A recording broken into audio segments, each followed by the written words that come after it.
Welcome back, and thank you for joining us for this third segment of Notes from the Capitol. My name is Brad Ralph, representative for the District 119, located in Dodge City, Kansas. We appreciate all of the feedback on our previous segments. We're continuing to look for improvements and updates to make this recording as useful to you and to make it an efficient use of your time in keeping up with events up here at the State House. If you would like to receive automatic updates of Notes from the Capitol, please subscribe to my YouTube channel, Brad Ralph for Dodge City. We will be looking to make these audio recordings break into approximately 3 2-minute segments in an effort to make them more useful to you in your listening. This past week has brought us several high-profile issues that have caught quite a bit of press, not only in Topeka but statewide. You've seen information or stories reported in regard to concealed carry on campuses, civil asset forfeiture,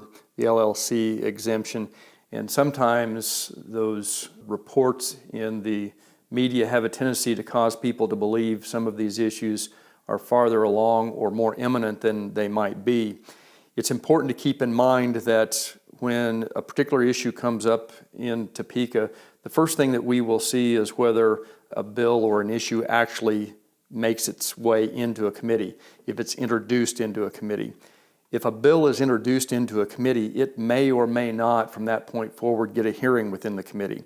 If it gets a hearing, the committee members would hear testimony from opponents and proponents of that particular bill or piece of legislation. Following such a hearing, that bill may or may not be worked by the committee, and what that means is it may or may not be debated and receive a vote as to whether it will pass out of the committee at all. If a bill does get worked and it does pass out of committee, it then moves on to the House floor.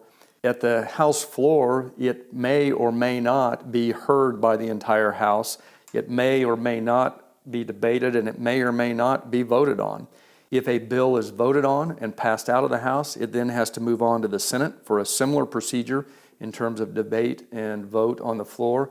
And then if it were to pass out of the Senate, it moves on to the governor, where it may or may not be signed. So one of the things you need to keep in mind as you listen or hear media reports is find out where any particular piece of legislation or issue is in that particular process. Contact me, or that information is available on the Kansas Legislature website. So keep advised or keep up to date on at what stage those things are in, because even though something's being reported in the media, may or may not be an indication that it is anywhere near the spot that it may become law in the state of Kansas.